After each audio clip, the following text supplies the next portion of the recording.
नमस्कार, अमोक फूड्समध्ये आपलं स्वागत आहे।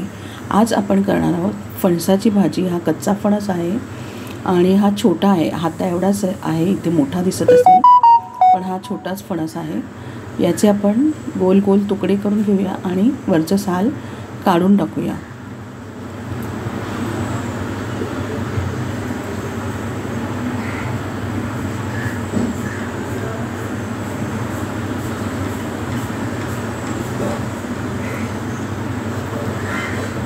असा गोल गोल केल्यामुळे आपल्याला वरचं साल काढायला सोपं पडतं। साल काढत असताना हात सांभाळायचा आहे, कारण ते वरचं कवर कडक असल्यामुळे, साल कडक असल्यामुळे ते पटकन निघत नाही।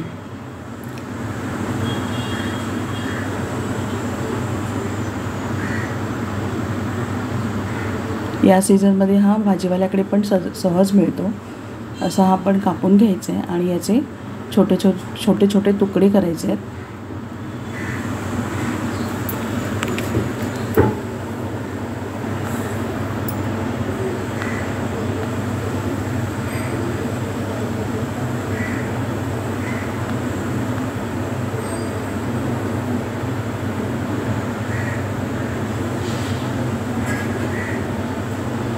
साल काढत असताना हाताला सुरी लागू शकते, म्हणून सांभाळूनच करायचे आहे।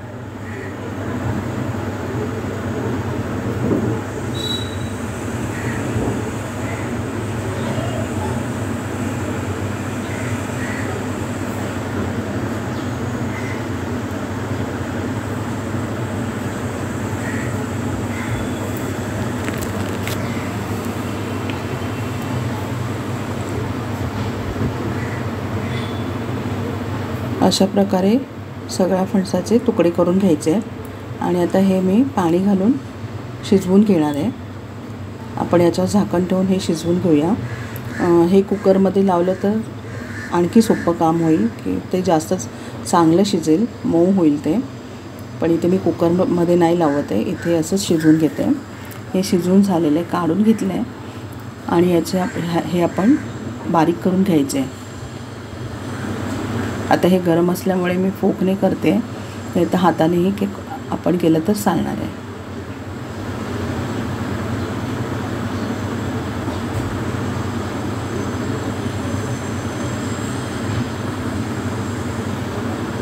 असं एक एक करून प्रत्येक तुकडे बारीक करून घ्यायचे।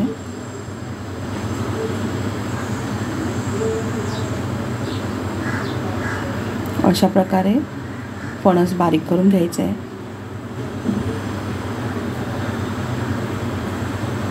आता इथे मी काळे तीळ घेतले, हे लांबट आकाराचे येतात, याला कारळं म्हणतात, वाण्याकडे सहज मिळतात। हे आपण जाडसर वाटून घेणार आहोत। इथे 4 टेबलस्पून हे काळे तीळ घेते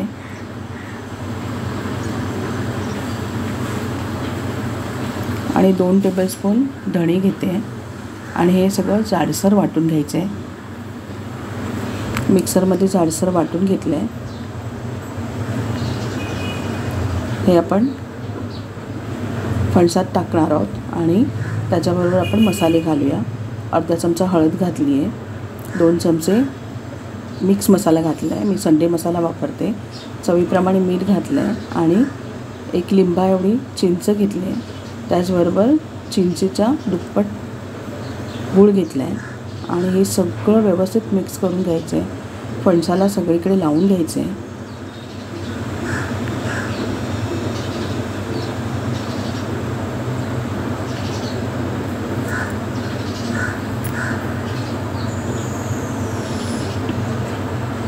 अशा प्रकारे सगळं व्यवस्थित लावून घेतलेलं आहे आणि कढईत तेल गरम करायला ठेवलेलं आहे।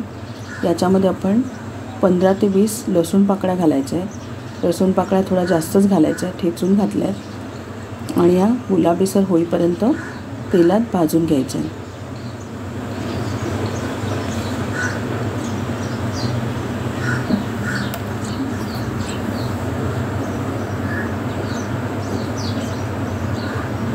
इथे तेल थोडं जास्त वापरलेलं आहे।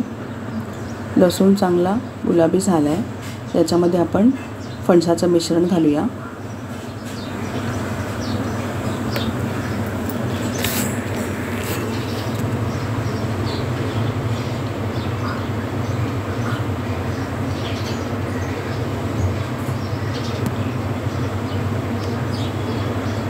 हे मिश्रण तेलामध्ये व्यवस्थित मिक्स करून घ्यायचे. फणस आपण शिजवून घेतला आहे, त्यामुळे इथे आता आपल्याला थोड्या वेळातच भाजी तयार होणार आहे. आणि आता झाकण लावून एक 5 मिनटं वाफवून घेऊया.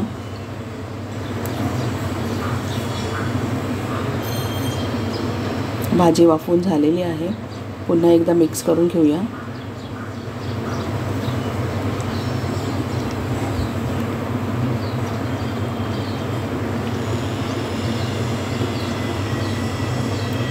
आता ही आपली कच्च्या फणसाची चमचमीत आंबट गोड तिखट अशी भाजी तयार आहे. काढून घेऊया.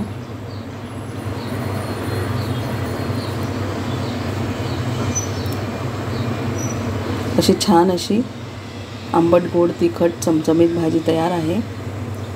तुम्ही नक्की करून बघा. पुन्हा भेटूया पुढच्या रेसिपीमध्ये. थँक्यू.